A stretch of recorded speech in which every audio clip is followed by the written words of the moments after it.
Bueno, salvete a todos los amigos de Modos Religiosos.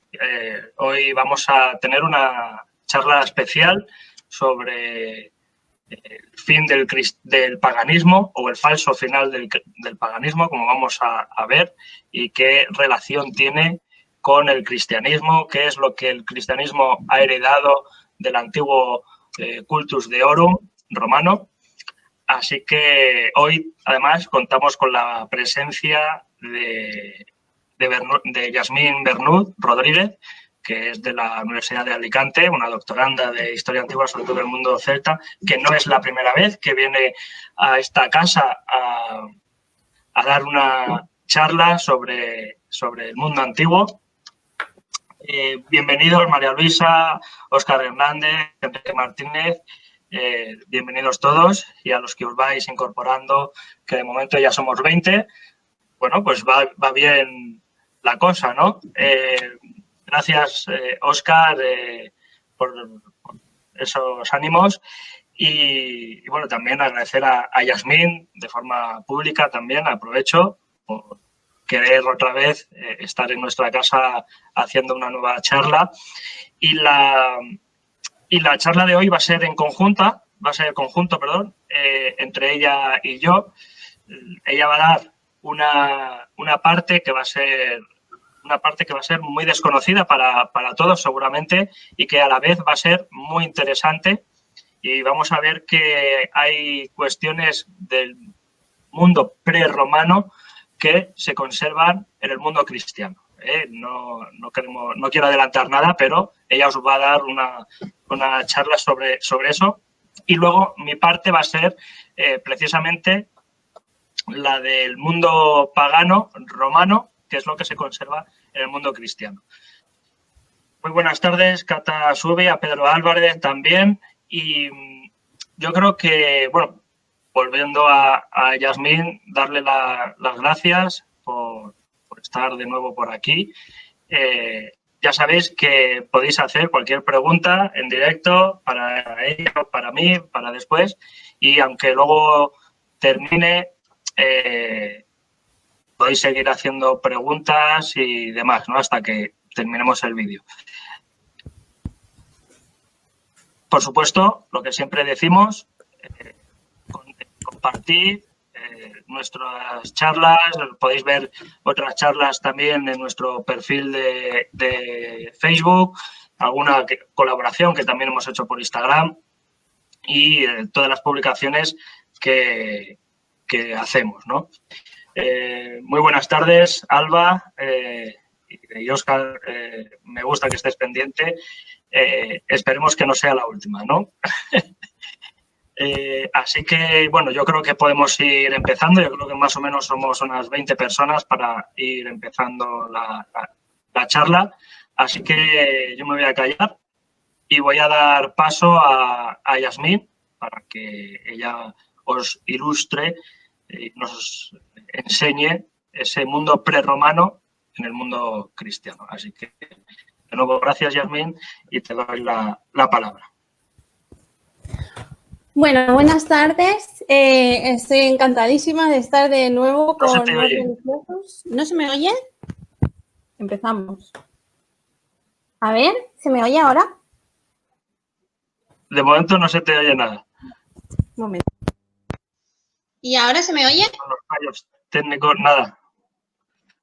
Mira que lo hemos probado antes. Sí. Y funcionaba. Cosas del directo, que el ordenador no quiere funcionar. No se oye nada. Ella, por lo menos yo no la escucho. No sé si la escucháis vosotros, pero yo al menos no la escucho. A ver ahora. ¿Se me oye ahora? Ah, sí se te escucha, Yasmín. La gente sí te escucha. Yo no te escucho, pero bueno. Vale. Bueno, a ver, ¿sigo? Entonces. Vale, pues adelante entonces.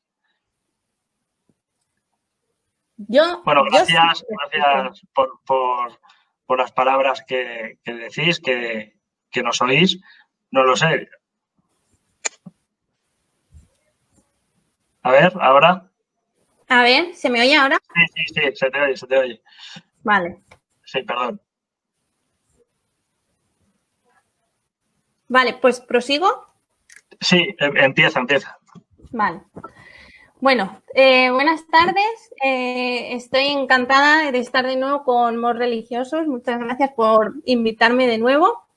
Y cuando me enteré del tema, me gustó muchísimo porque me fascina este tema en concreto de las pervivencias paganas en algunos de los cultos y lo toqué en mi TFG.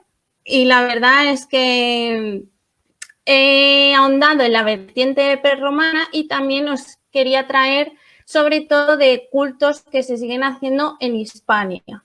A ver si con esto del estado de alarma que se levanta y todo, podemos ir a alguno de los pueblos que os voy a traer y ver estos cultos de cerca, porque la verdad es que no tienen desperdicio. Y bueno, para empezar, lo que os he querido traer en esta presentación, ¿no? En esta primera portada, es a San Bonifacio, cuando fue a Germania a mediados del siglo VII a cristianizar todos los pueblos germanos que habían allí, ¿no? Y es muy representativa la ilustración de cómo está cortando el roble, un roble que era un árbol característico dentro de la religiosidad celta y también de la germana, que es importante. Entonces, como hemos titulado el falso final del paganismo, aquí os quería traer algunas de las fechas importantes. Sabemos que la historia no tiene fechas contenedoras, ¿no? No es algo que acabe y luego empiece el cristianismo de una forma totalmente radical.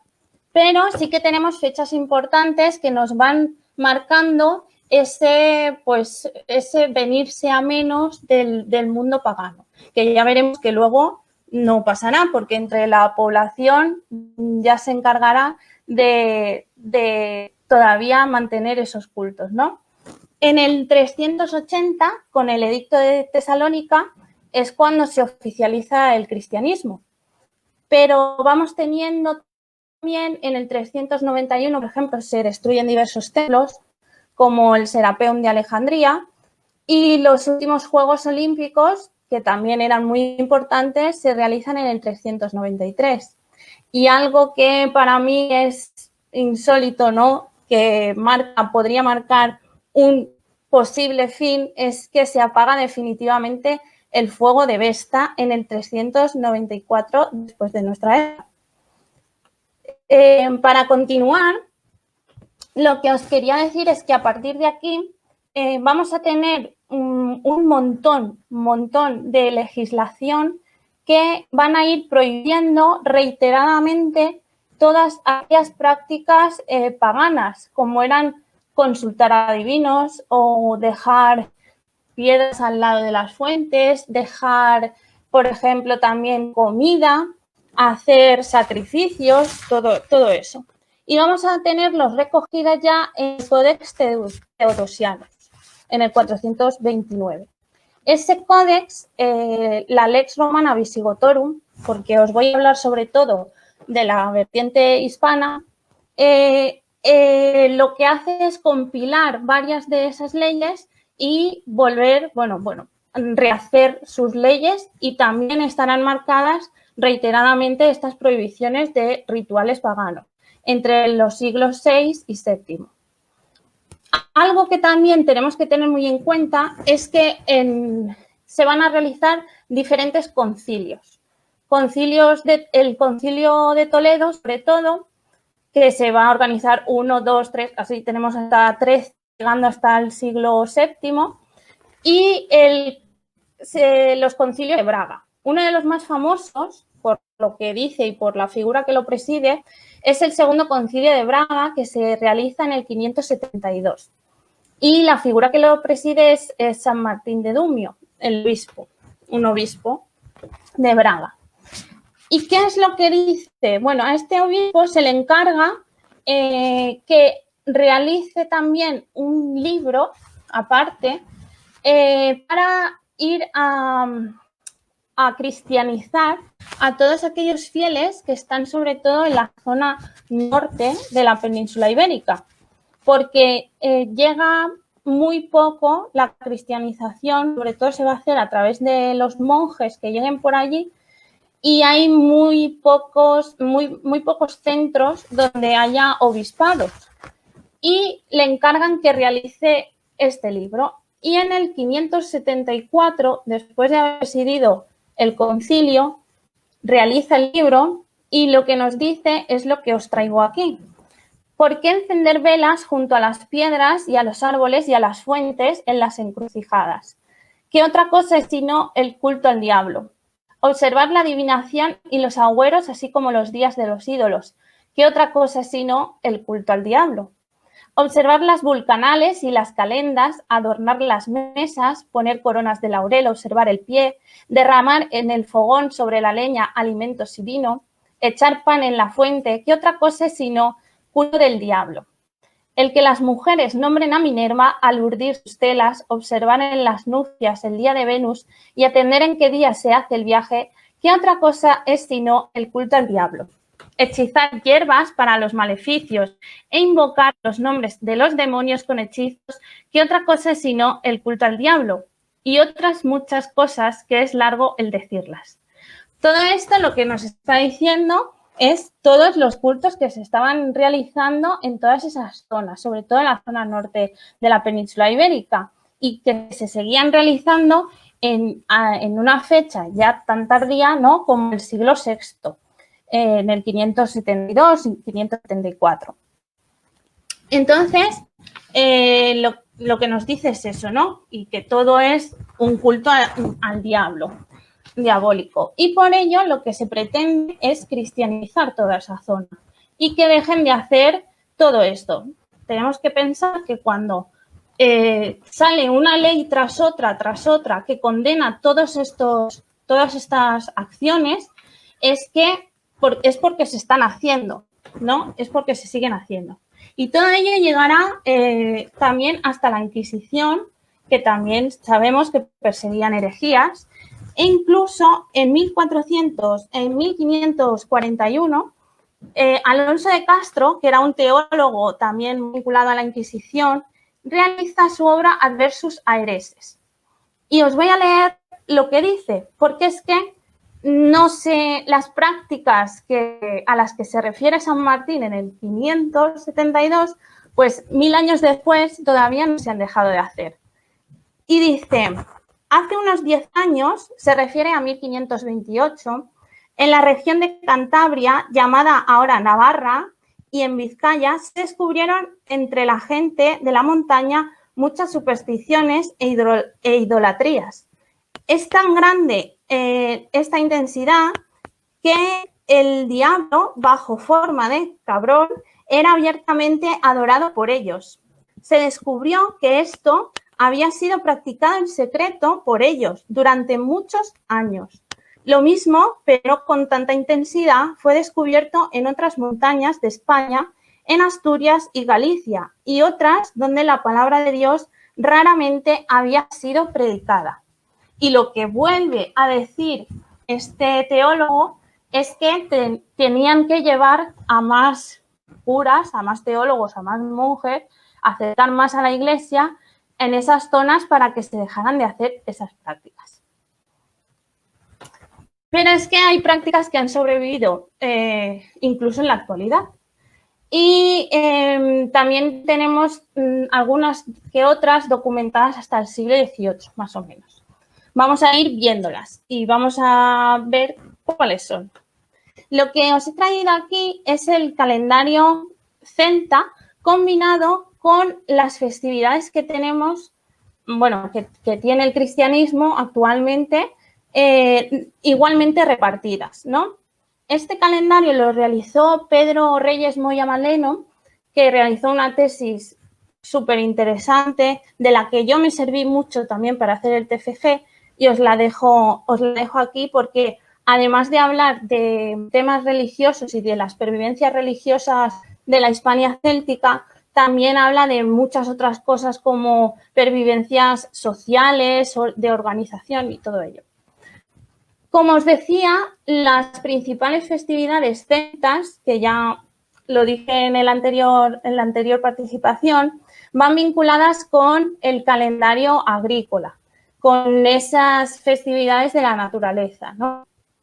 Y tenemos el Samhain, que sería el 1, 2 y 3 de noviembre, que justamente empieza con lo que ahora diríamos la Noche de Difuntos, ¿no? O Halloween, que también lo conocemos.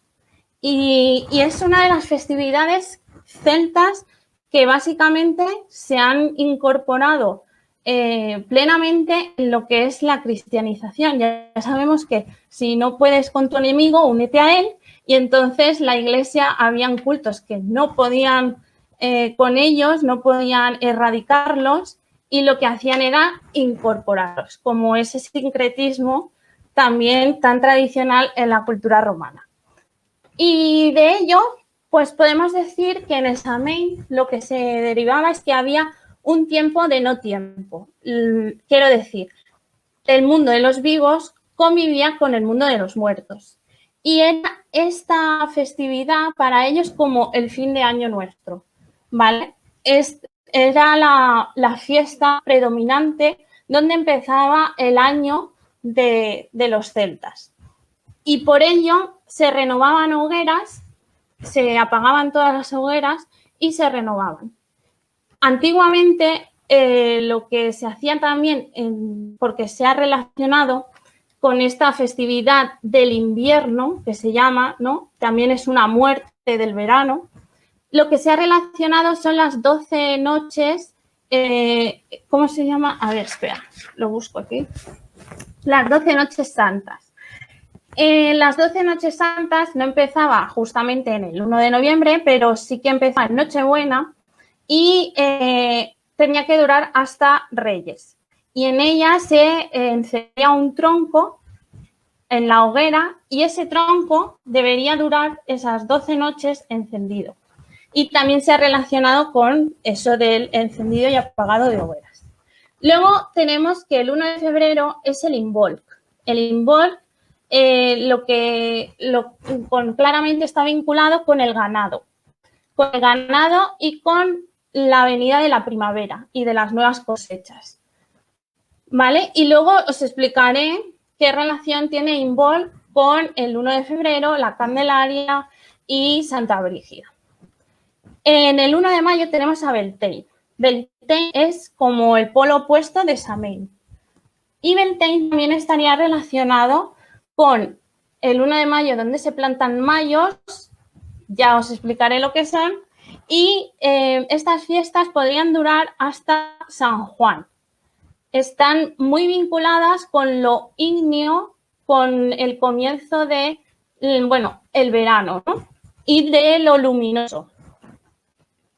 Y por último, el 1 de agosto tenemos a Lughnasadh. Esta festividad, en cuanto a las pervivencias, se nos escapa un poquito más porque era una festividad sobre todo vinculada al ámbito de la realeza celta. Lugh sería una divinidad soberana, pero ahora cuando avancemos os seguiré explicando. ¿Dónde tenemos pervivencias? Pues también en las diosas, y esto es lo que os quería comentar del 1 de febrero. El 1 de febrero está vinculado a Santa Brígida, sobre todo en las zonas de Britania, y aquí lo tenemos como la Candelaria. Aquí en Hispania lo que se hace en la Candelaria sobre todo son encendidos de hogueras nocturnas. Tenemos que decir que las festividades celtas sobre todo se organizan por la noche, porque ellos cuentan los días a partir de las lunas y no de los soles, son por la noche. Y entonces hay muchas de estas festividades que os traigo aquí que empiezan por la noche también. Y eso es lo que quería comentar. La Candelaria se hace encendido de hogueras nocturnas. También se hacen paseos por encima de las brasas con el ganado, esa relación con el ganado. También tenemos actividades competitivas entre muchachos que van a ser, bueno, entran como en una mayoría de edad, como la mili, ¿no? A los 18 años o 21, entonces se hacen como cofradías de muchachos que se ponen en muchas ocasiones pieles de lobo encima y pasean por todos los pueblos, pues haciendo jaurías y esto está muy vinculado con esos antiguos cultos prerromanos. ¿Y qué tenemos en la zona britana? Pues estamos vinculados a la diosa Brigantia o Brigitte con Santa Brígida. Brigantia se hizo una interpretación, se sincretizó con Minerva, con Dea Calestis y con Victoria. Y esta diosa era sobre todo la diosa del ganado, protectora del ganado, de nuevo, y también está vinculada al tema de la salud, como podemos ver en la votiva que os traigo. ¿Qué pasa con Santa Brígida? Pues de Santa Brígida se nos dice la leyenda, se cuenta la leyenda, que era una pastora y que iba acompañada de una vaca blanca con una nariz roja. Esto es muy llamativo porque también la vaca blanca se ha relacionado con un animal psicopompo y con relaciones religiosas en el ámbito celta. Entonces tenemos otro punto de conexión allí. También era una pastora, así que sigue relacionada con el ganado y se dice que vivía en una casa que estaba continuamente en llamas y que el monasterio donde vivía había una hoguera que tenía que estar encendida continuamente. Algo también que, como vemos en el templo de Vesta, ¿no? Pues nos traen esas reminiscencias. Además, cuando se produce la festividad de Santa Brígida, como hemos visto aquí los atributos que lleva, la llama, también lleva la cruz de Santa Brígida, que como veréis, tiene una simbología como esas rosetas que ya os enseñé en la anterior charla, unas rosetas que están vinculadas al mundo funerario o al mundo del más allá. Y estas rosetas, o sea, estas cruces de Santa Brígida se consideran que son propiciatorias para la mujer a la hora del parto. E incluso entre los devotos o los fieles las guardan durante toda la vida. También os quería traer a Taiquina, que se la vincula con Proserpina, ¿no? Ese sincretismo que se da. Sobre todo se encuentra en la zona de Cáceres. ¿Y qué le pasa a esta diosa? Esta diosa está vinculada con lo luminoso, tiene como una vertiente soberana y está vinculada también al mundo tónico, al mundo funerario subterráneo. Porque incluso se le han dedicado alguna maldición, alguna tablilla, bueno, tablilla no, porque es lo que os he traído aquí, que es muy curioso como esta maldición está realizada en mármol. Y es esa, ¿no? Esa doble vertiente función que encontramos en Ataiquina. Además, os he traído la iglesia o ermita de Santa Lucía, donde en esa misma zona... Sí. A ver, ¿me paro? Hola. Hola. Es que te habían hecho un par de comentarios y era, por ejemplo, Ana Sí. Doblado decía, en el cristianismo el 2 de agosto se celebraba el Día de Nuestra Señora de los Ángeles y hay muchas reminiscencias paganas como 3 días de rezos al amanecer. Y luego Taria Gaidotir pregunta, ¿esas cofradías de jóvenes con pieles de lobo haciendo jaurías y demás está relacionado con los antruidos y mascaradas?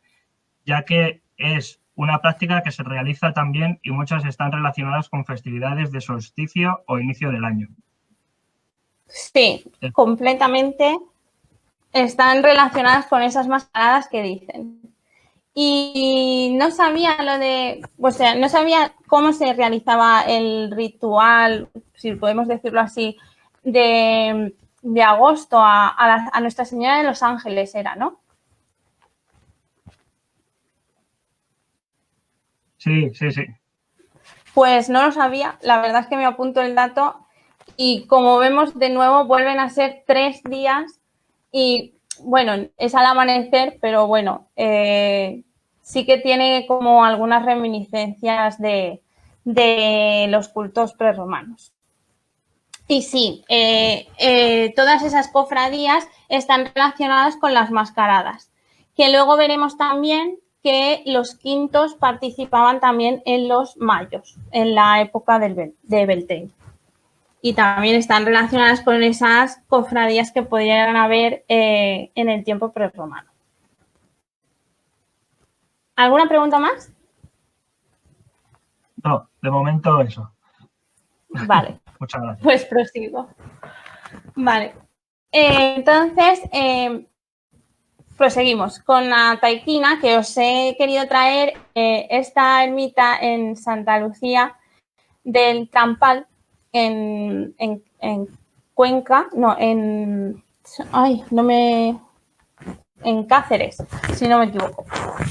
Y en ese mismo lugar se encontraron toda una serie de inscripciones a Ataiquina Proserpina en relación con la salud. Lo que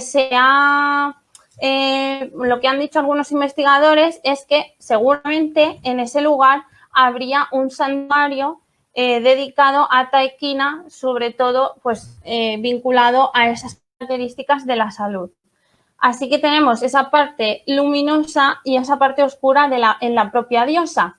¿Y dónde ha ido a parar? Pues con Santa Lucía, que como sabemos y todos sabemos lo que le pasó, ¿no? Que lleva en la bandeja los ojos que le extrayeron, ¿no? Pero es la misma divinidad, o sea, una santa, en este caso, que está simbolizando esa ceguera o esa oscuridad y que luego a la misma vez es a la que se le pide por curar, ¿no? Los temas relacionados con las enfermedades oculares. Otro que os he querido traer es el de Luc, que como ya os contaba, en agosto está muy vinculado a una festividad de la realeza. ¿Por qué digo esto? Porque se realizaba el Lugnasad, que está pues vinculado a esta divinidad, y lo que tenemos en alguna crónica medieval escrita por un monje irlandés es lo que nos cuenta que en este Lugnasad lo que se hacía era escoger de nuevo al princeps del clan o magistratus y en esa celebración que se hacía, entronización, o podía o subir de nuevo al trono o subir otra persona. Lo que hacía era un ritual con una yegua blanca en la que simulaba una copulación con ella y luego lo que venía después era el sacrificio de esa yegua blanca y el nuevo rey tenía que vertir toda la sangre de la yegua por encima de él. Por eso se cree que está muy vinculado a ese carácter. Luc también tiene un carácter o una triple funcionalidad o bifuncionalidad, porque a veces, como os he traído en esta placa iconográfica, que es de la zona gala, sobre todo lo encontramos allí, lo vemos con un carácter trifronte o bifronte. Y es que está relacionado con la diosa Epona, pero él tiene también a su vez un carácter tónico, está vinculado a la tierra. Así que al estar vinculado también con la diosa Epona, está muy vinculado con ese mundo de traspaso de un lugar a otro, ¿no? Del mundo terrenal al mundo celestial.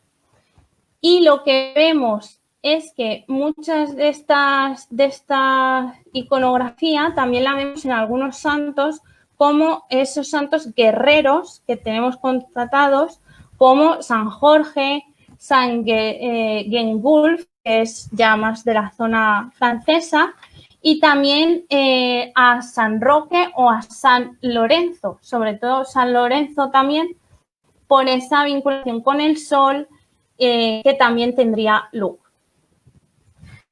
¿Qué más os he traído? Festividades, ya aparte de las principales del calendario celta, donde vemos algunas reminiscencias de estas vivencias, algo que son muy significativos. Os he traído las fiestas de Mónidas que se realizan en Soria, y es que aquí lo que se realiza, os voy a contar cómo se hace la festividad. Se realiza en el día de San Juan, precisamente ayer por la noche, ¿no? Y hoy. Y por la noche, volvemos otra vez a ese carácter nocturno. Lo que se realiza es un rito de paso en unas brasas donde se preparan las brasas. Las brasas tienen que ser de roble, de madera de roble, no puede ser de otra madera. Y las móndidas, que son estas tres muchachas que veis a vuestra derecha, realizan una danza en torno a esas brasas que se están preparando. Para después, posteriormente, tres muchachos del pueblo las cojan encima, a hombros, y las pasen por las brasas. Son las tres primeras que tienen que pasar por esas brasas, cogidas a hombros de tres hombres del pueblo. Lo que se realiza al amanecer siguiente es una quedada entre las móndidas y las autoridades del pueblo que van a caballo, ecuestres. Estas autoridades lo que hacen es dar una vuelta por todo el recinto de la población, que es San Pedro Manrique, es la población, y las móndidas se dirigen mientras tanto a la iglesia del pueblo, y lo que hacen es entregar, ya con todas las autoridades vueltas y todo, la gente ya reunida en la iglesia, entregar los cestillos o cestejos que llevan encima de sus cabezas. En esos cestejos lo que hay son 3 panes, cada una lleva 3 panes, llevan lazos, otras guirnaldas y llevan arbujuelos. Los arbujuelos son lo que veis aquí alargado, y estos arbujuelos, yo busqué lo que quería significar, o sea, el significado que tendrían. Solo encontré que Caro Baroja se refería a ellos como unas ramas de árbol trifurcadas. Serían algo así. Y todo ello es lo que donan en la iglesia. Tienen que donarlo en la iglesia. ¿Qué se ha querido ver aquí en esta festividad? Se ha querido ver como, sobre todo en el rito de paso por las brasas, como a 3 sacerdotisas que para verificar su virginidad, que mantenían la virginidad, tenían que realizar ese rito de paso. Pero también se ha podido ver que podrían ser referencias a 3 divinidades como las matres. Porque las matres, que ya también las enseñé en la anterior charla, son divinidades relacionadas con la abundancia, con la fertilidad, y son divinidades que sobre todo estaban atestiguadas en esta área, que es la área celtíbera. Así que tenemos esa relación en las móndidas. Otro de los peregrinajes o festividades también que se hacen es por San Andrés. El 30 de noviembre se va a San Andrés de Teixido, que es otro de los peregrinajes, el segundo peregrinaje más importante, diría yo, después de Santiago Apóstol. Lo que se realiza a lo largo de este peregrinaje es que los devotos que van, muchas veces o los encuentras hablando solos y dices, ¿por qué hablan solos? y lo que os van a decir es porque llevan a las ánimas de aquellos difuntos que no han podido ir de vivos. Hay un refrán que se dice vai de morto que non foi de vivo, ¿no? Así que a San Andrés de Teixido iremos todos. También lo que se cree es que los sapos que te encuentres por el camino, o las ranas, o aquellas hormiguitas, o pequeños insectos o animales, son ánimas también que están realizando la peregrinación. Por lo tanto, no se las puede matar ni se las puede ahuyentar porque están haciendo esa peregrinación. Esto tiene mucho vínculo con ese carácter en la religiosidad celta en la que creían en una metempsicosis de las almas, ¿no? Las almas renacían o se regeneraban en otras formas diferentes. Lo que hay en San Andrés de Teixido, aparte de la ermita, es una fuente que se llama la fuente de la vida y de la muerte, también muy vinculado a ese mundo funerario. Y cuando acaba la peregrinación, los devotos van a la fuente y hacen peticiones y tiran migas de pan a la fuente. Si la miga de pan flota, su petición será cumplida. Y si no flota, si decae, pues es una petición que no va a ir, que será negativa. También lo que realizan es llevarse pañuelos y si tienen alguna enfermedad en alguno de los brazos, piernas, alguna parte del cuerpo, mojan el pañuelo en el agua de esa fuente, se lo pasan y lo que van a hacer es dejar toda esa fila que veis que es de todos los peregrinos que han mojado un pañuelo y lo han dejado ahí. ¿Por qué lo dejan ahí? Porque creen que cuando ese pañuelo con el paso del tiempo se vaya deshaciendo, la enfermedad así se irá curando, ¿no? Se va deshaciendo también la enfermedad. Y lo que hacen también es estos sanedrines que os he traído aquí abajo a la izquierda, que son figuritas de trigo sin fermentar. La técnica para hacerlo pasa de madres a hijas en San Andrés. Y lo que van a hacer es que los peregrinos cogerán esos sanedrines, lo pondrán en su bastón de peregrinación y los llevarán hasta allí, ¿no? Sirven como amuletos. Otra de las peregrinaciones que tenemos también muy llamativas es en Aranzada, Pontevedra. El último sábado de agosto, las mujeres que quieren quedarse embarazadas se dirigen aquí. Bueno, el último sábado de agosto porque es la festividad que se realiza en la ermita que hay ahí y se dirigen a este lugar donde por la mañana tendrán que realizar diversos actos circunvalatorios, darle vueltas a lo que es la capilla de la iglesia, 3 vueltas, volvemos a ese carácter mágico del número 3 y por la noche, antes de las 12 de la noche, o en el punto culmen que es a las 12 de la noche, tienen que bajar hasta la playa y tomar el baño de 9 olas.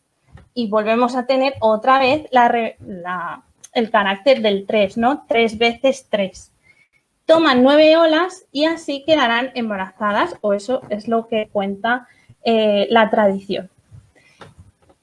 ¿Cómo sabemos que esto puede ser una posible pervivencia prerromana, aparte de todos estos símbolos que vemos?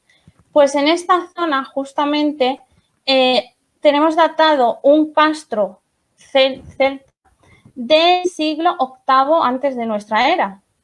Además, tenemos también una zona de tumbas funeraria, una zona funeraria que fue utilizada hasta el siglo IV después de Cristo. Y en esa misma zona funeraria hay una parte en la que solo están enterrados niños y bebés. Por lo que también tendría ese carácter, ¿no?, del embarazo y la vinculación con los niños. Hasta el siglo X, donde ya tenemos atestiguada la construcción de la ermita. Así que vemos que es una zona que no ha dejado de ser vivida, ¿no? Ha estado continuamente con esas tradiciones, con esa población. Otras prácticas culturales que tenemos son, como ya os he ido nombrando, los mayos, que se realizan el 1 de mayo, sobre todo en muchos diversos pueblos y de muchas formas diferentes, y en lo que consistía básicamente es que una cuadrilla también de jóvenes, en algunos pueblos son los quintos, como ya os he dicho, iban hacia el monte y bajaban, cortaban uno de los árboles más altos del monte y lo bajaban hacia la plaza del pueblo. Esto significaba que lo que simbolizaba ese árbol era unos nuevos pactos que la comunidad debería hacer bajo ese árbol. Porque entre la religiosidad celta y también la organización social o jurídica, muchas veces los árboles son puntos de encuentro de toda la comunidad donde se realizan pactos o juicios. Y vemos ese mismo sincretismo del árbol o de la encina o del roble en este Cristo de la encina que os he traído, que me ha parecido súper simbólico, hasta qué punto llegan a fundirse estas prácticas, ¿no?, con el cristianismo. Y lo que vemos a la izquierda es un ritual, un pozo, donde tenemos testimoniados también ofrendas de árboles enteros a los pozos. Este está en la zona de Britania, no recuerdo exactamente, y la verdad también es muy característico. Y lo que vemos, a veces nos dicen que los mayos no se quitarán de la plaza del pueblo hasta que acabe el 1 de noviembre. Así que vemos la relación. Pero también tenemos en otras comunidades que nos cuentan que también se puede se puede quitar en la festividad de San Juan. Así que volvemos a tener la relación de Beltane y San Juan con esa unión de las dos festividades y formando el mismo ciclo natural y el mismo ciclo vinculado con las aguas y con el fuego sobre todo. Y vemos que muchos de ellos, cuando se quitan, lo que hacen es arrojarlos al río, o sea que los están dando en ofrecimiento al río. Esta imagen de aquí a la izquierda es al río Miño, en la zona de Galicia. Otra de las prácticas que tenemos testimoniadas son los túmulos omahanos, que están en clara relación con los Cranes de Irlanda, que se dicen. ¿Y qué significaría ello? Muchas veces tenemos que cuando van en peregrinación, en San Andrés de Texido también se hace, es portar una piedra que simboliza el ánima de un difunto y las dejan en un sitio característico. Aquí lo que vemos en el canto de los responsos, que es la imagen que tenéis a la izquierda, es de otra peregrinación que también se hace en Ávila, en ese pueblo, y lo que van haciendo los peregrinos es precisamente coger esa piedra simbolizando el ánima de un difunto y la dejan posada allí arriba. Tiene que quedarse posada allí arriba, no puede caer al suelo. Pero, entonces, lo que vemos aquí es que precisamente lo que dicen los investigadores podría ser que estos túmulos omahanos indicaran lo que son los límites entre la población viva y la población muerta o que está en el más allá, ¿no? Los límites donde la población viva no debería salir o que sepa por lo menos que está ya en un lugar que es temeroso peregrinar por ahí de noche, ¿no? Y está muy vinculado con esas ánimas. En la imagen de la derecha también se nos refuerza esto y es que se hace la fiesta de las abuelas, que es en honor a dos abuelas. La leyenda cuenta que son dos abuelas que murieron en una peste y lo que han hecho en la población es enterrarlas ahí donde veis que están las piedras, y mucha de la gente lleva esas piedras en honor a las ánimas de esas dos difuntas y las echan ahí. Lo que no he explicado es que, como habéis visto en los árboles y también aquí, muchos de estos túmulos van a ser cristianizados con una cruz cristiana, ¿no? Para decir, bueno, pues que esta práctica cultural pues es cristiana. Lo que pasa es que tiene muchos rasgos paganos. Y por último, ya lo que os quería comentar son la bendición de los hórreos. Muchos hórreos en Galicia se observan con esa cruz que tenemos en la imagen de la izquierda, y es prácticamente pues para bendecir el grano, para garantizar que el grano y la comida va a continuar en el año próximo. Pero en otros hórreos, sobre todo de Asturias, lo que encontramos no es una cruz cristiana, sino esas rosetas vinculadas al mundo del más allá, también con representaciones de serpientes, como podéis ver, que están muy vinculadas a ese mundo fértil, de la abundancia, y también con medias lunas, ¿no? Y todo ello va garantizando pues la prosperidad, la comida en el pueblo, ¿no? Que no falte ese trigo. Y por mi parte ya estaría. Muchas gracias por atenderme y espero que haya gustado. Pues muchísimas gracias, Yasmín, por tu exposición sobre el mundo prerromano y su legado en el mundo cristiano. Y bueno, la verdad es que es un tema interesantísimo lo que has tratado, y lo que has dicho, por ejemplo, de los muñequitos, de los pañuelos, mejor dicho, me recuerda mucho a una tradición romana que era fijar un clavo en una de las paredes en el templo de Júpiter, donde se fijaba precisamente la enfermedad, la peste que ocurría en esa ciudad o a alguna persona, ¿no? Y luego también otro elemento que se lavaba, que has comentado también, que se lavaba alguna parte del cuerpo que se quería sanar, y eso precisamente es también una reminiscencia del ritual que se hacía a Esculapio, que no solo se purificaba la zona que se quería sanar o curar, sino que se ofrecía en el templo una ofrenda con la pieza, de una pieza en barro, con el órgano o la parte del cuerpo que se quería sanar, ¿sabes? O curar.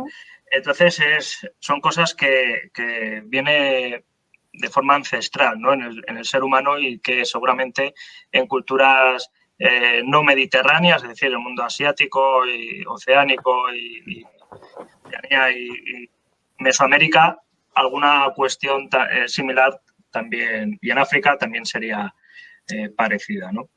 Sí, la verdad es que muchas veces son como, yo lo entiendo como varias capas, ¿no? Porque es la capa prerromana, pero tiene mucha vinculación también con la capa romana y luego ya la capa cristiana. Y como es que se le van añadiendo cada vez ciertos elementos que nos recuerdan tanto a festividades prerromanas como romanas, porque la verdad es que estaban vinculadas. Claro, eso es. Y bueno, vamos a pasar hemos ido al mundo prerromano y ahora vamos a ir al mundo romano a ver qué es lo que nos ha legado el cultus deorum, el culto pagano de los romanos al cristianismo, ¿no? Bueno, dice, no os vayáis todavía, que todavía queda una parte y el final de la charla. Esto no acaba. Dice Ana Doblado, dice, muchas gracias por los datos. Ha faltado la asociación de San Bernardo con Endobélico y las ofrendas para evitar la rabia en perros. Asociación del perro y el lobo al que se echaba la culpa de la rabia.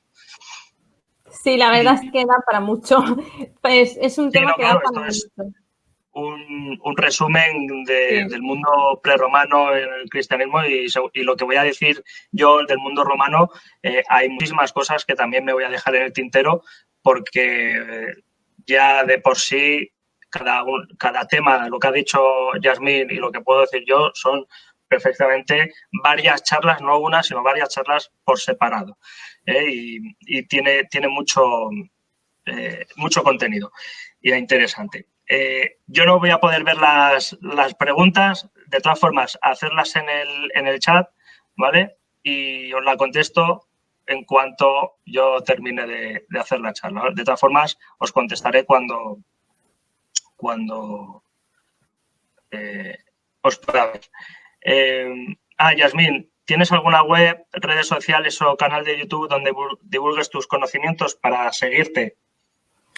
A ver, yo pues precisamente ahora como estoy inserta en la tesis doctoral, la tengo un poco parada, pero sí tengo, sobre todo en Instagram, Ancient Hair Story, así, por el guiño ese de, en vez de History, Hair Story, porque, claro, mi tesis doctoral va sobre todo de mujeres y religiosidad y género y todo ello. Por si me quieren seguir allí, pero vamos, que me pueden seguir tanto en Facebook con mi nombre normal y también en Instagram tengo el particular que es mor.rigan.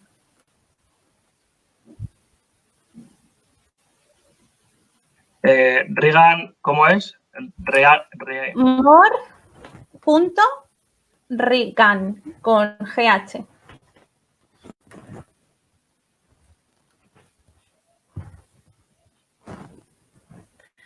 Vale. Así que si quieren preguntar y todo ello. Eso es. En Instagram, Ancient Hair Story. Genial. Pues la podéis seguir y de todas formas, como el vídeo se va a quedar guardado, siempre podéis acudir al minuto que sea, 53, 50, que va a ser que lo podéis enganchar, ¿vale? De todas formas, como queda también en comentarios guardados, pues siempre lo podéis acudir a ello. Por mi parte, yo voy a empezar. Bueno, la idea mía es que hagamos una breve exposición de lo que va a ser el mundo pagano dentro de lo que es el cristianismo y vamos a encontrarnos muchísimas similitudes, igual que nos ha explicado también Yasmín, pero del mundo romano vamos a ver multitud de ideas que se contagian en el ámbito cristiano. Quería empezar por esto. Los que me conocen por redes sociales y demás habrán visto que el perfil personal de Marco Almansa Fernández de Facebook, habrán visto mi digamos, fobia a esta damnatio memoria o borrado del pasado, esa memoria histórica, y quería hacer precisamente una pequeña alusión que justamente mucho antes también de los cristianos también se hizo, por ejemplo, con Julio César. Bueno, parece ser que fue accidental, o eso nos lo dicen las fuentes clásicas en la Biblioteca de Alejandría, pero los cristianos cuando estaban reprimidos y luego cuando en el 313 en adelante ya se les dio la libertad de culto y fue además religión oficial del imperio, se convirtieron de perseguidos a perseguidores. Y una de las cosas que se achaca al cristianismo es justamente esos actos que hoy podríamos denominarlos como actos vandálicos, ¿no? Siempre y cuando nos fijemos o juzguemos falsamente o erróneamente, mejor dicho, los hechos del pasado con los ojos de hoy, ¿no? Que es un error que ocurre precisamente en las dos imágenes de la derecha, que es ese borrado de crear una nueva historia, como precisamente en ese momento los cristianos querían hacer, que era eliminar toda aquella, digamos, imagen o icono o estatua o elemento que precisamente tenga alguna relación con el paganismo, ¿no? O lo que ellos llamaban el paganismo, porque realmente el paganismo es un término que es peyorativo para los que practicaban la religión romana original, ¿no? Que sería denominada cultus deorum. Y lo identifico justamente con los nazis también lo han hecho, y os recomiendo, por ejemplo, la obra de Fahrenheit 451, en la que precisamente se queman los libros, pero es una vinculación también con esto del mundo talibán, cuando horrorosamente destrozaban los budas o las estatuas de sumerias y en el Museo de Bagdad. Bueno, no centrándonos en eso, sí es verdad que existe unos destrozos al ámbito pagano, pero, sin embargo, van a seguir utilizando y van a reutilizar muchos de los elementos que eran considerados como paganos. Por ejemplo, os pongo una imagen a la derecha del propio Panteón de Roma, que también es verdad, hay que dar gracias, hay que dar una de cal y otra de arena, pero una de estas es, hay que dar gracias a la propia Iglesia, por lo menos a la Iglesia que quiso mantener ciertos edificios de templos romanos para que lo pudiéramos, para que ellos lo reconvirtieran en una iglesia cristiana católica.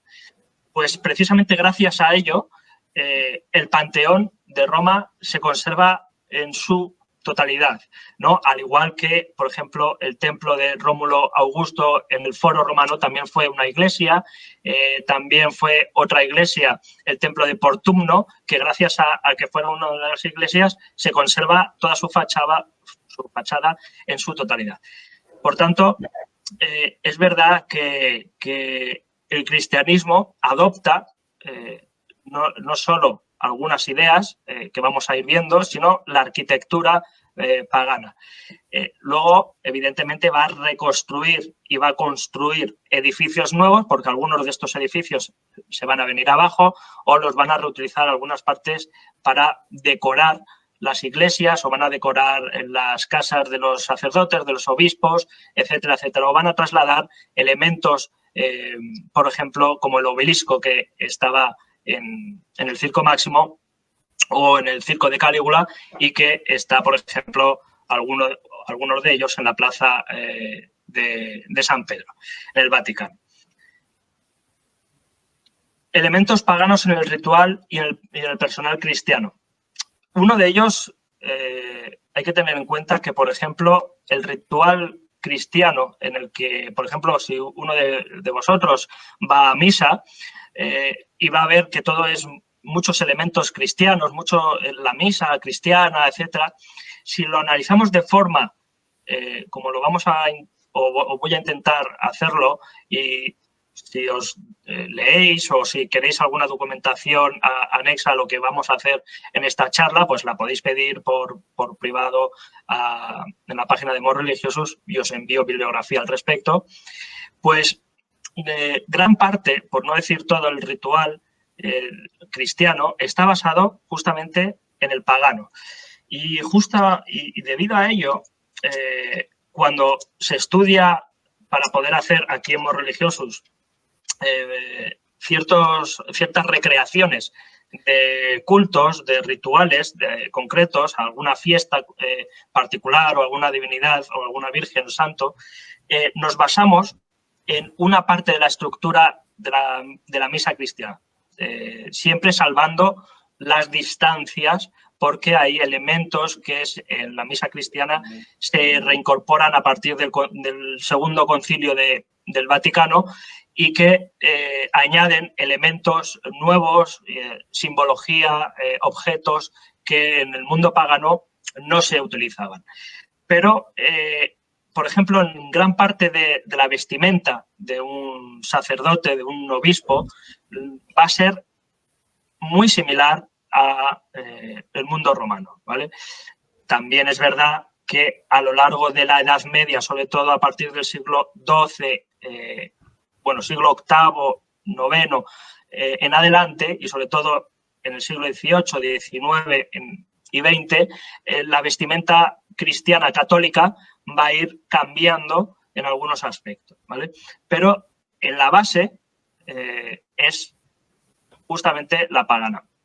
¿Por qué? Porque vamos a ver, por ejemplo, el Pontífice Máximo. Ya el nombre per se ya es un nombre en latín que es que corresponde a esa cúspide de la religión romana, que era el Pontífice Máximo en época republicana y que luego se va a incorporar como figura religiosa al emperador a partir del Principado de Augusto, ¿no? Entonces, y luego en el dominado va a ser en gran parte una división del Pontífice Máximo y el emperador. Ya el emperador dejará de ser Pontífice Máximos para convertirse en un emperador elegido por Dios para gobernar el imperio.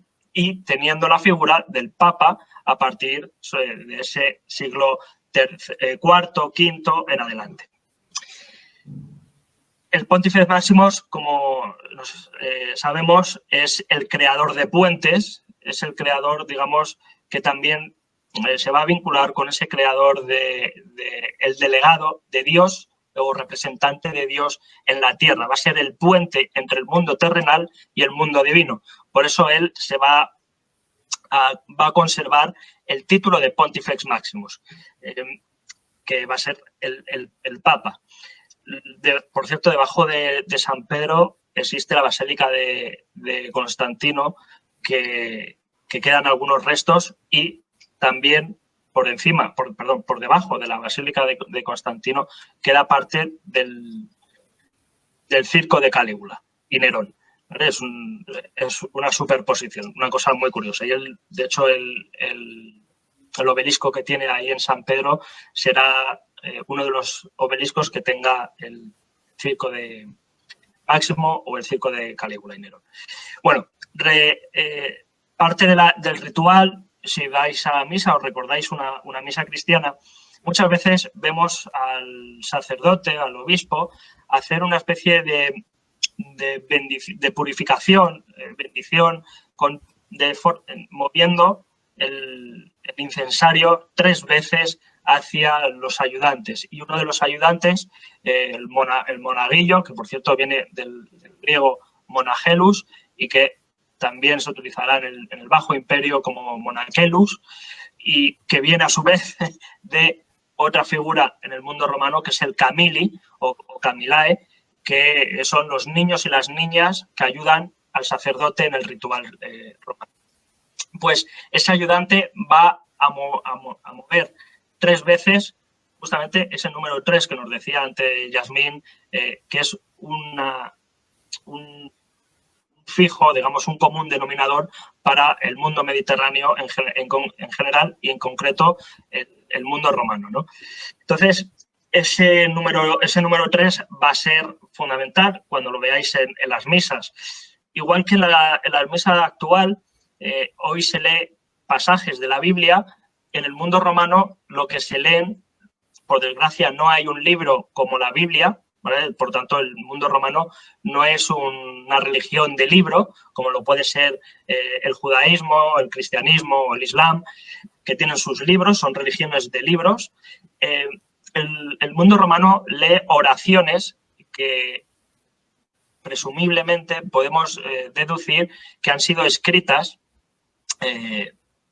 previamente durante mucho tiempo atrás. Me refiero mucho tiempo atrás, sobre todo a partir de Numa, del rey Numa, en el que vamos a ver que es uno de los grandes creadores de la religión romana. Pues seguramente a partir de ahí en adelante las oraciones que se lean en los rituales, porque no se aprenden de memoria, no es como en las películas aparece que se dice el ritual de memoria y demás. No, además hay que decirlo correctamente y hay que leerlo, porque si uno se confunde, ya hemos visto en algunos de los vídeos de las charlas anteriores, que si alguien se confunde hay que paralizar el sacrificio y comenzar de nuevo.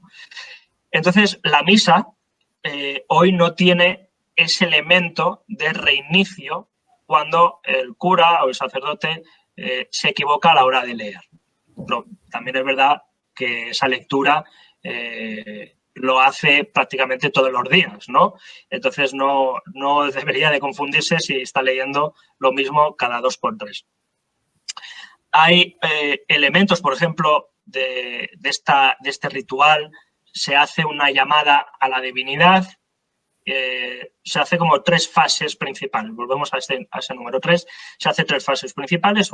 Digamos, una purificación, que es lo que podríamos llamar en el mundo romano una prefatio.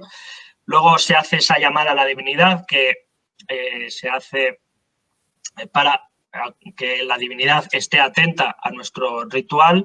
Luego, lo que el mundo romano y el mundo cristiano aquí ha hecho una fórmula magistral, que es convertir el sacrificio cruento y el incruento en un solo sacrificio. Me explico.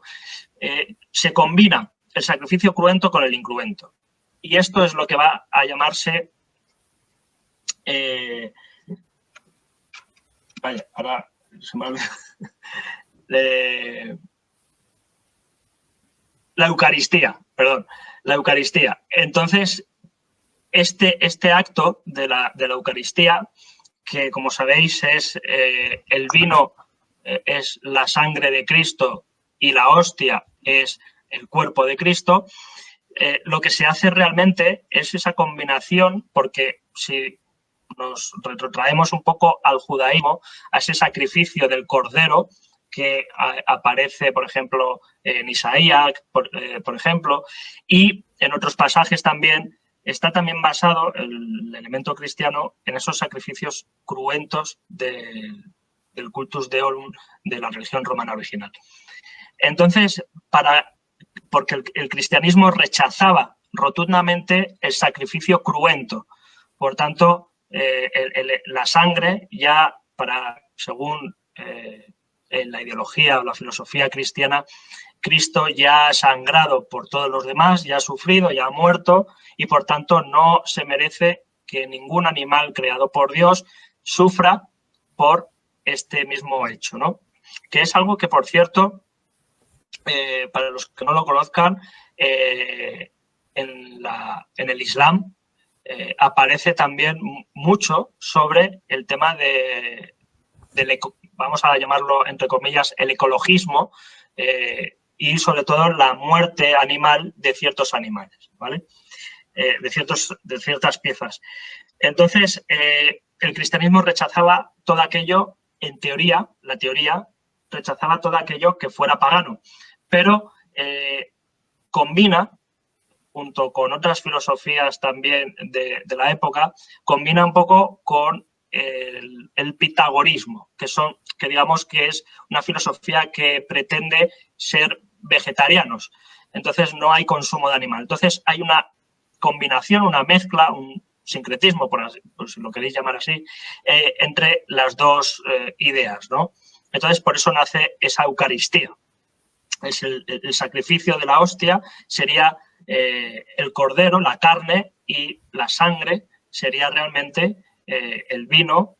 Bueno, la sangre del cordero sería el vino que estás bebiendo. Curiosamente, la hostia cristiana es heredera a su vez de la mola salsa. La mola salsa son unas galletitas más o menos del mismo tamaño que una hostia, que se utilizaba precisamente para las inmolaciones.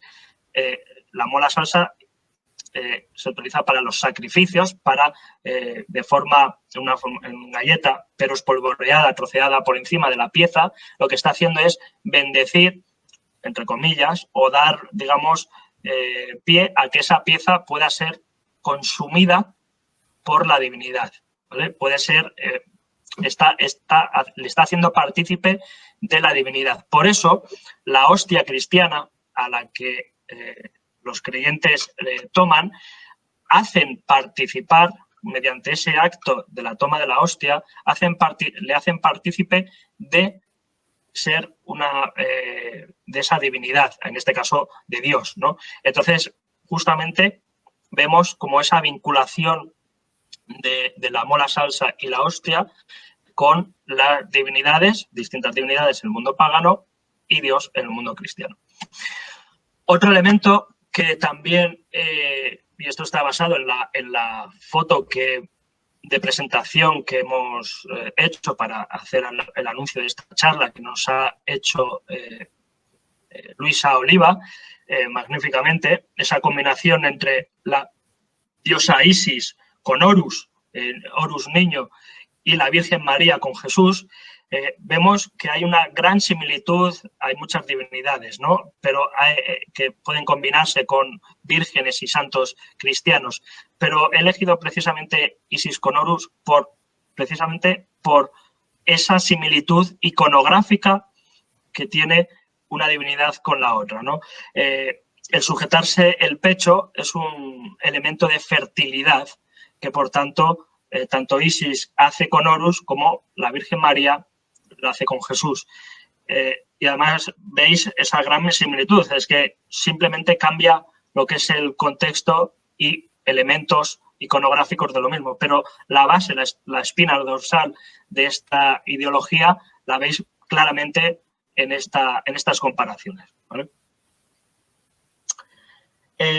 Una de las cuestiones que también, sin salirnos de Isis, es este Navigium Isidis o la Virgen del Carmen, en el que vamos a ver que el ritual de Isis en el mundo egipcio y que luego es adoptado en el mundo romano y luego readaptado a lo largo del mundo, bueno, del periodo del Principado, del Alto Imperio, el culto a Isis, sobre todo a partir de Calígula, que es cuando más entra en el mundo romano, aunque también se conoce a Isis en Gades, mucho antes de la llegada de Roma, por los fenicios, pero el culto a Isis, sobre todo, se va a dar más profundamente en las zonas costeras, en las zonas donde está precisamente el ritual de la Isis, ¿no? O la Virgen del Carmen que podemos ver hoy en día. El culto, bueno, digamos, el ritual de Isis era precisamente el mismo, exactamente el mismo que hoy se hace de la Virgen del Carmen. Hay un sacrificio previo a Isis, hoy podemos ver una misa a Isis, luego Isis o la Virgen del Carmen es procesada hacia una barca, ¿vale? Bien procesada por ejemplo, en la de la derecha de Cartagena, que la podéis ver en una procesión, en un anda con forma de barco, y abajo es llevada hacia la playa o hacia un puerto y es posada sobre uno de los barcos y paseada por el puerto o por parte de la playa y luego vuelve otra vez a la playa o al puerto donde ha salido, ¿no? Y es precisamente una divinidad que es para los pescadores y justamente se saca al mar en el momento de faenar en alta mar, ¿no?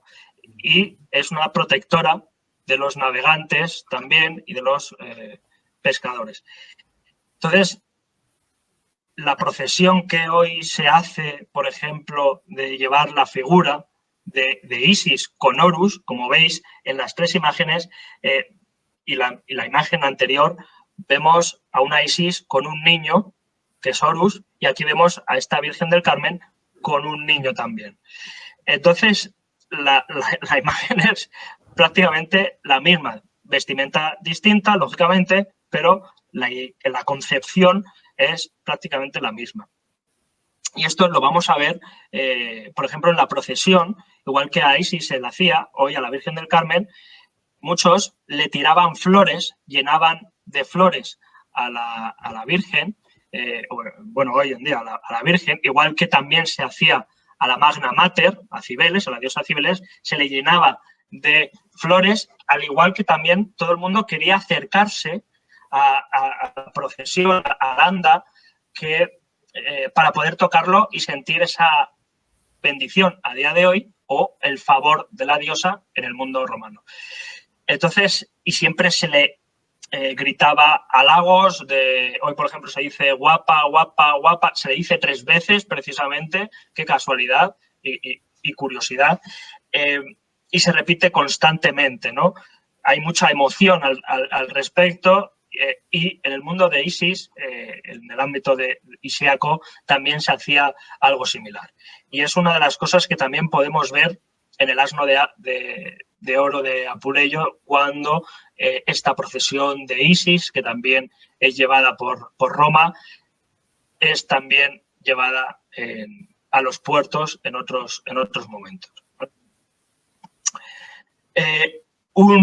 Otro elemento, lógicamente habrá muchas más vírgenes que se identifiquen con diosas romanas, etcétera. Pero bueno, para hacer un resumen, y si no en los comentarios que si hacéis, que ya digo que no puedo verlos ahora mismo, lo podemos debatir y reflexionar. Una figura fundamental, de aquí viene el diablo, la figura cristiana del diablo, es esta combinación, este sincretismo entre Neptuno y este fauno o Pan. Neptuno coge el tridente para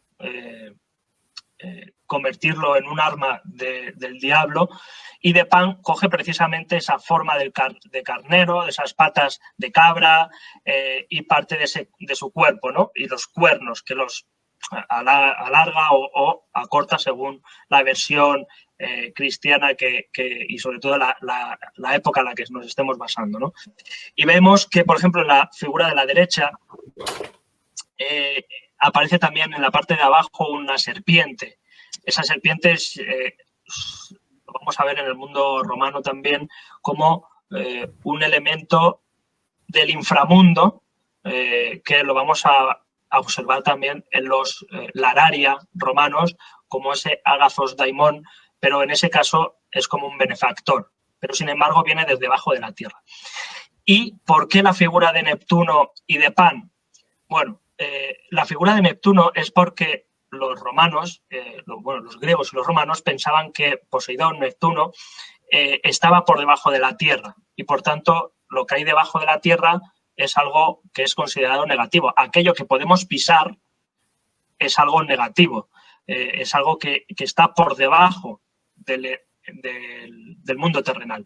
Por eso cuando queremos decir algo contra alguien, muchas veces tiramos las cosas al suelo o una foto de esa persona y la pisoteamos, ¿vale? Porque es un elemento que está por debajo de nosotros. Digamos que la infravaloramos y la menospreciamos precisamente porque está por debajo de nosotros. Y Poseidón Neptuno es una divinidad que mueve las tierras, o creían que movía las tierras porque creían que la tierra flotaba sobre el mar. Aparte, el reino de Hades, que es donde va a gobernar este diablo, que va a ser el infierno, el mundo de Hades va a ser, el diablo va a ser su rey. Por eso también aparece esa corona y ese orbe que lleva en la mano, porque también va a ser el dominador de todo el inframundo, ¿vale? Y precisamente la figura de Pan, porque las tentaciones, la lascivia, la fiesta, todo aquello que es por el cristianismo considerado como un pecado, es, digamos, vinculado con el Pan. Ya sabemos que los faunos son esos seres tan sexuales o tan pansexuales y tan lascivos y tan lujuriosos que el mundo cristiano aboga por prohibir, ¿no? Entonces, justamente el diablo encarna esa figura de Pan y esa figura de Poseidón o Neptuno. Como anécdota, y voy terminando, por ejemplo, podemos ver algunas reminiscencias paganas en la arquitectura cristiana actual, como, por ejemplo, podemos ver a Baco y a Hércules en el monasterio de la Piedad de Casa la Reina, que está en La Rioja, y este portal norte de la Catedral de Calahorra. Veis cómo, por ejemplo, en la figura de la izquierda están representados como pastores, como elementos totalmente bucólicos, ¿no? Ese bucolismo que abogaba mucho el mundo romano. Y la parte de la derecha vemos como una divinidad femenina está sedente con unos putti, que son unos niños gorditos, unos cupidos alados, que la van coronando, igual que podemos vincularlo, sin esos niños, a cualquier divinidad, por ejemplo, la fortuna Tiché o la Tiché griega, etcétera, ¿no? Y acompañada por dos sirvientes que, por ejemplo, Cibeles, pues serían dos leones, en este caso serían dos humanos, ¿no? Dos personas. Y básicamente esto en cuanto a esa iconografía, ¿no? En cuanto a las fiestas, por ejemplo, hay multitud de fiestas. En muchos casos vamos a ver que estas saturnales se mal corresponden a las Navidades. ¿Por qué digo por qué se mal corresponden? Porque las saturnales terminan precisamente el 22 de diciembre aproximadamente. Entonces, no corresponde a nuestras fiestas navideñas. Lo que pasa que de forma posterior pues se quiso vincular y ampliar las fiestas, ¿no?, en el mundo cristiano por esa, entre comillas, mitología cristiana de que el día 25 de diciembre pues nace Jesús, etcétera, etcétera. Bueno, ya sabemos que Jesús realmente parece ser que nació en septiembre o por ahí, pero las saturnales podrían corresponder con esas fiestas que se cerraba absolutamente todo negocio, se hacían algunos banquetes, algunas fiestas, algunos sacrificios, pero todo negocio estaba cerrado y, por tanto, todo el mundo estaba en fiestas, estaban, digamos, en lujuria permanente, ¿no? Según los escritos cristianos, pues sobre todo, y esto es peligroso y esto es una cosa que también hay que avisar, muchas de la literatura que nos ha llegado hoy en día sobre las fiestas saturnales, sobre las bacanales, sobre las lupercalias, que luego hablaré, y de otras miles de fiestas o rituales, por ejemplo, a Cibeles, son, y luego lo malo es que se va a plasmar en artículos divulgativos o no tan divulgativos por internet, y vamos a ver que todo en Roma era sexo, lascivia, lujuria y era bacanales constantes, un día sí y otro también. Bueno, esto realmente es una crítica pagana, una crítica a los paganos por parte de los cristianos, y uno de ellos, por ejemplo, San Agustín, Tertuliano, etcétera, etcétera, y vamos a ver que toda esa literatura es lo que nos ha trasladado a nosotros. Ni tan fiesteros eran los romanos, ni tan mojigatos eran, pero sí es verdad que eso ha ido llegando a toda la iconografía, como por ejemplo vemos aquí, a cuadros de Alma Tadema en algunos casos, o de Rubens, que son maravillosos, todo, pero, y entre otros muchos, en Goya, etcétera, etcétera, vamos a ver todos elementos iconográficos que les ha llegado a través del cristianismo, ¿no?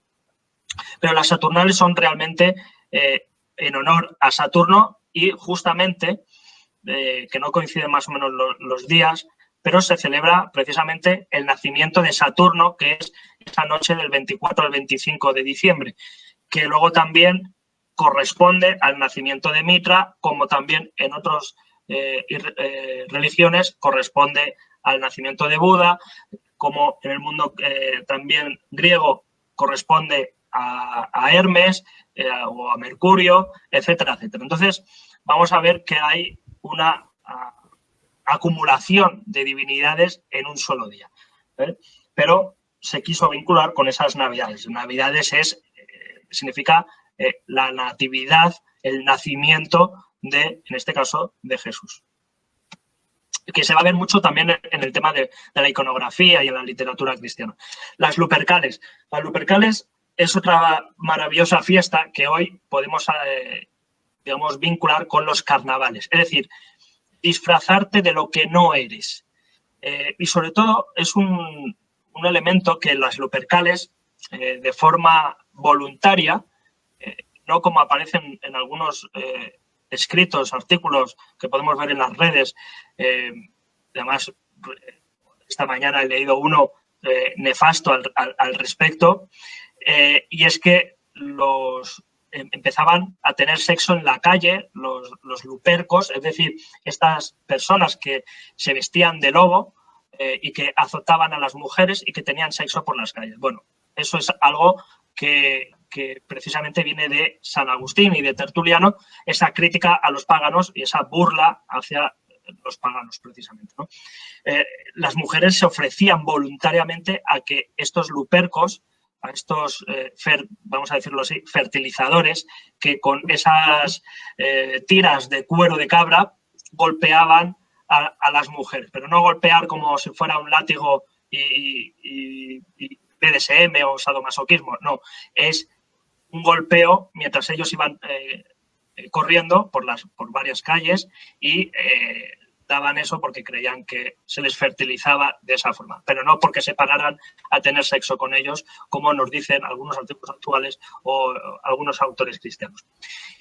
Y simplemente he elegido la parte de la derecha porque muchos de nosotros nos hemos disfrazado en carnavales haciendo o figurándonos algo que no somos en realidad, lo que podemos mostrar sin que nadie nos mire sin que nadie nos mire mal, ¿no? En algunos casos, pues nos podemos disfrazar de superhéroe porque tenemos en nuestro interior esa idea de que o bien nos gustan mucho los superhéroes de Marvel o DC o lo que sea y nos disfrazamos de nuestro personaje favorito, algo que no somos, ¿no?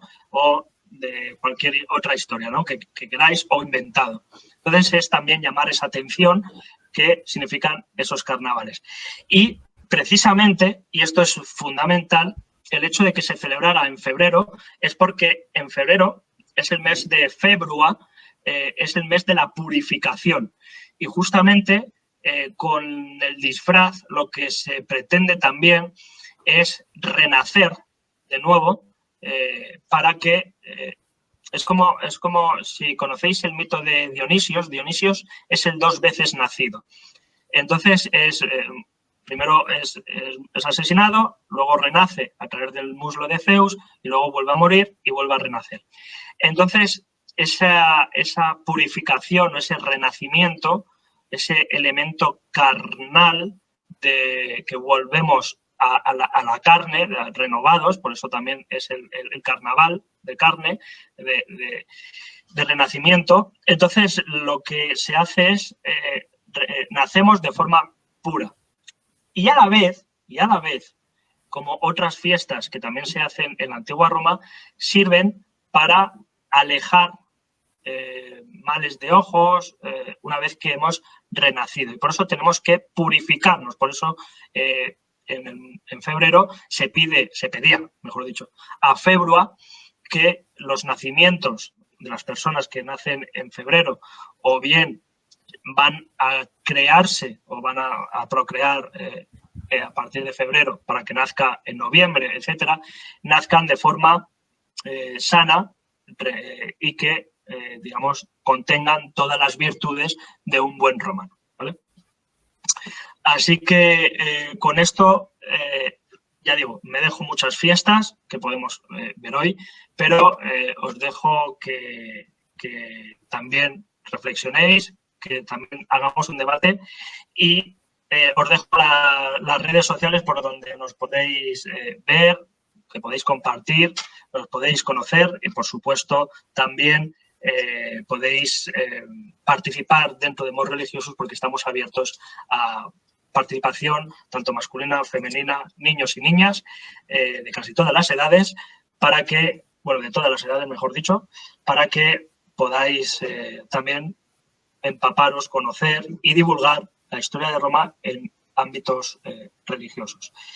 Y cualquier pregunta, pues Abierto estoy. Si me esperáis un segundo, ahora puedo leer vuestras preguntas. A ver.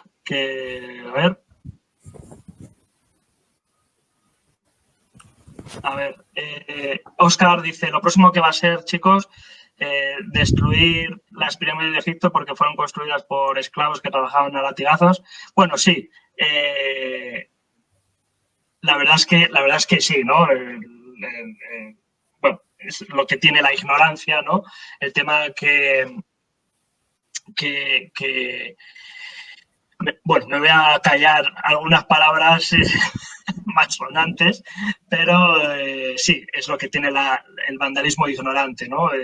Pero bueno, que se creen que son revolucionarios o antisistemas cuando están favoreciendo precisamente a la ignorancia y a la incultura, ¿no? Muchas gracias, María José, desde Portugal. Creo que según el reto de Numa tampoco había sacrificio cubierto. Bueno, según nos dice Ovidio, el primer sacrificio era incruento. Sin embargo, hay cierta contradicción porque cuando se funda Roma o Eneas llega a Italia, se hace un sacrificio de una cerda que se llama una cerda precidenea, es decir, una cerda embarazada, ¿vale? Además con 30 lechones y demás.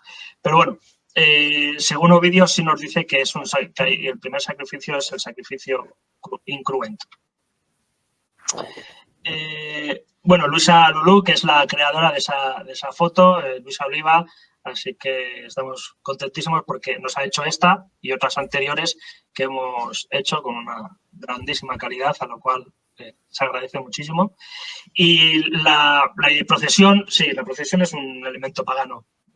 No solo existe en Roma, existe en Egipto, existe en el mundo también asirio, griego. Y si veis, por ejemplo, una película recomendadísima, si no la habéis visto, es la película de Alejandro Magno, que justamente en uno de los momentos están haciendo una procesión de Zeus, de Apolo, totalmente policromados. Además, es una maravilla. Y luego la serie Roma, que siempre os aconsejo.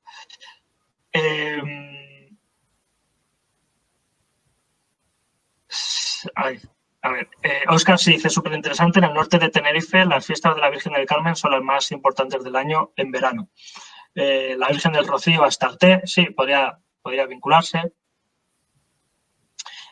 Apuleyo en el Asno de Oro, nos dice Ángel Portillo, nos narra unas grandes fiestas y desfiles. Hemos de tener en cuenta que el mar se cerraba a la navegación y esta fiesta era el día que en teoría se volvía a abrir. Según recuerdo, eran dedicadas a Isis. Sí, efectivamente, era justamente el periodo en el que se iba a faenar en el mar y es el momento en el que se abría la veda para la pesca y, por tanto, se pedía a Isis que hubiera una abundancia de pesca, ¿no? Muchas gracias, Beatriz Pelayo Redondo, maravillosa intervención, enhorabuena a ambos, muchísimas gracias a ti. Armando Martínez, el significado del por qué inicio del origen del carnaval, ya sabéis, podéis disfrazaros, pero ya sabéis de dónde viene a partir de ahora y de dónde viene, por ejemplo, Halloween, ¿no? Que no lo he dicho, pero lo ha mencionado Yasmín antes, brevemente. Halloween, aparte de ser una festividad celta, que es el Samaín y demás, en el mundo romano existe como el Día de Pomona. El Día de Pomona, curiosamente, se decoraban las casas con manzanas y una vela en medio. Esto se traslada porque justamente es el momento de la cosecha de los árboles frutales, en concreto la manzana, y además es algo que se ha extendido por Europa. Los irlandeses, creo recordar, que son los que lo llevaron a Estados Unidos y dado que allí no había abundancia de nabo o de manzanas, etcétera, pero sí tenían abundancia de calabazas, esa calabaza naranja, es lo que nos ha llegado como ese Halloween americano con la calabaza, ¿vale? Pero realmente habría que poner una manzana o alguna cuestión similar, ¿no? Son esas capas de las que hablábamos, de la simbología o la forma de entenderlo. Ha predominado lo prerromano y luego ya hay otros símbolos que se van uniendo del mundo romano y ya los van adaptando. Exacto. Entonces, hay muchas cuestiones que podríamos estar hablando del mundo pagano cristiano, pero bueno, en esta hora y media pasadas, bueno, Óscar nos dice exacto, eso es lo más triste, no hay nada más pro sistema y antirrevolucionario que ser ignorante y no formarte, y hoy en día es más fácil que nunca. Bueno, el que quiera informarse él tiene lo fácil, igual que tiene WhatsApp, puede poner Google o poner cualquier otra aplicación y buscar historia, cultura general, ¿no? Y es tan fácil como eso. Aparte de que existen bibliotecas gratuitas, lo que pasa es que es mucho esfuerzo ir a una biblioteca y leer y reflexionar y quedarse ensimismado con las palabras de un libro. Pero bueno, y disfrutar de ellas. Y como dice Ángel Portillo, somos romanos, ¿no? Y como título de un buen libro que también os recomiendo, de Paco Álvarez, Somos romanos, porque no hemos cambiado absolutamente nada desde el mundo prerromano, pero sobre todo el mundo romano hasta el día de hoy, excepto la electricidad, que ha sido un gran avance, y el petróleo, que está en duda si existía o no en ese momento, que seguramente que sí, porque aparece en la Biblia alguna mención, pero bueno, eso es otro tema. Con lo de Somorra y Gomorra, por eso se incendian, por el petróleo que hay en la parte inferior, pero bueno, son cuestiones distintas a lo que tratamos hoy.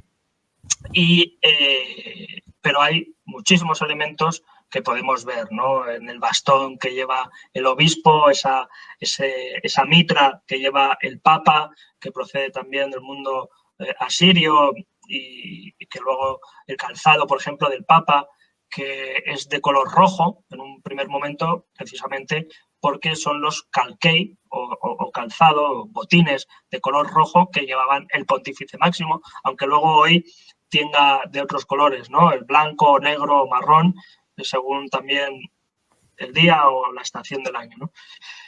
Pero son muchísimos elementos, ¿no? El anillo del pescador, ciertos anillos, etcétera, etcétera, que además son anillos abiertos en muchos casos, precisamente son anillos abiertos para que no se vincule, porque un anillo cerrado es un anillo de compromiso. Por eso el anillo de boda es un anillo cerrado y no es abierto, porque estar abierto te permite no estar vinculado, unido terrenalmente a la otra persona. Entonces tienes que estar abierto, porque quien estás vinculado es con la divinidad y no con algo terrenal. Por eso los anillos romanos de los sacerdotes debían ser abiertos y no cerrados. Sí, efectivamente, Ángel, si quitamos la tecnología hasta la forma de ver el mundo, somos iguales, ¿no? Hasta la seguridad de las casas o cualquier tema, ¿no? A ver, ¿hay alguna asociación con el ritual de pasar por debajo del manto de las vírgenes con algún ritual romano o prerromano? ¿Tú conoces alguno? No, la verdad es que pasar por debajo de un manto, no.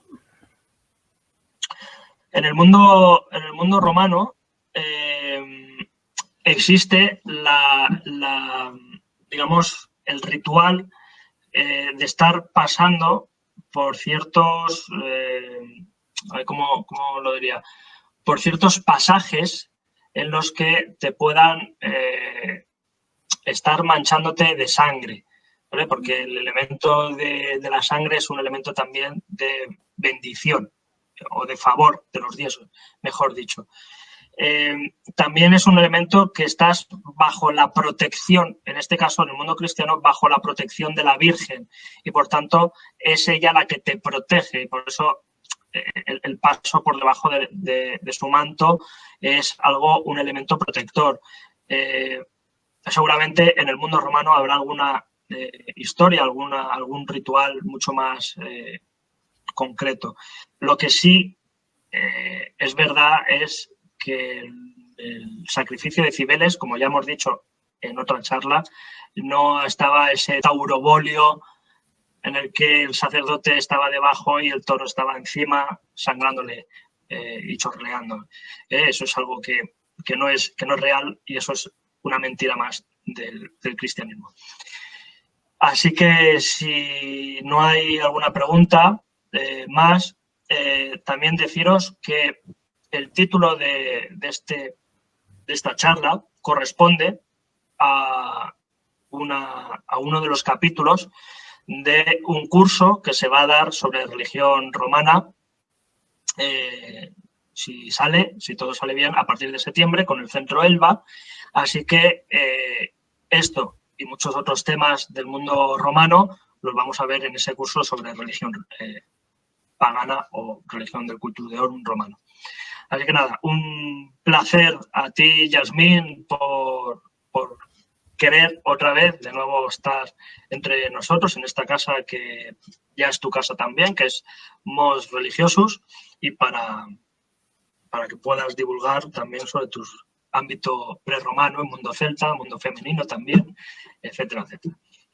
Nada, muchas gracias a vosotros por invitarme de nuevo, que me fascina este tema, ¿no? Y es como ya lo dijo Brodel en su tesis, la longue durée, ¿no? Lo que dice, el mundo religioso sobre todo pertenece a esa longue durée de la historia. Es algo que cuesta muchísimo de borrar y más también entre la gente del pueblo.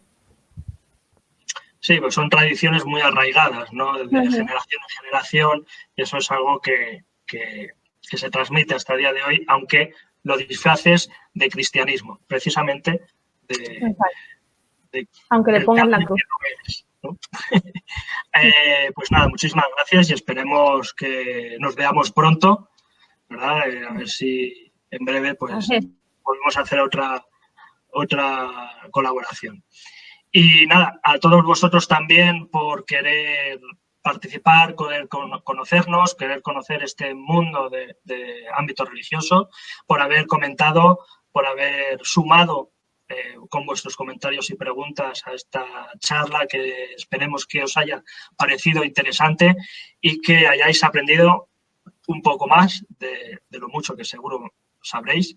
Y os invitamos a que, ya digo, a que nos compartáis, nos conozcáis, compartáis el vídeo, compartáis la página de Mos Religiosus, nuestras redes sociales, Instagram, Facebook, YouTube, el blog de Mos Religiosus. En el YouTube ya digo que, como siempre digo, que tenemos hasta un canal de cocina religiosa romana, único, así que os invitamos a que también lo visitéis, le deis difusión y os esperamos para la siguiente charla, que va a ser el 1 de julio, ¿vale? Y que esperamos que también a día de hoy, el día de Juan Bautista, el día también pagano, ¿vale? Que se hacía en el mundo prerromano y romano, hayáis puesto vuestra vela, vuestro fuego, hayáis tenido precaución de no ir a la playa de forma masiva, pero por lo menos hayáis pedido vuestros deseos y eliminar esa negatividad de vuestras vidas y vuestros deseos negativos. Así que nada, por parte de Mos Religiosus, nada más que daros de nuevo las gracias y hasta la próxima. Vale, te viene.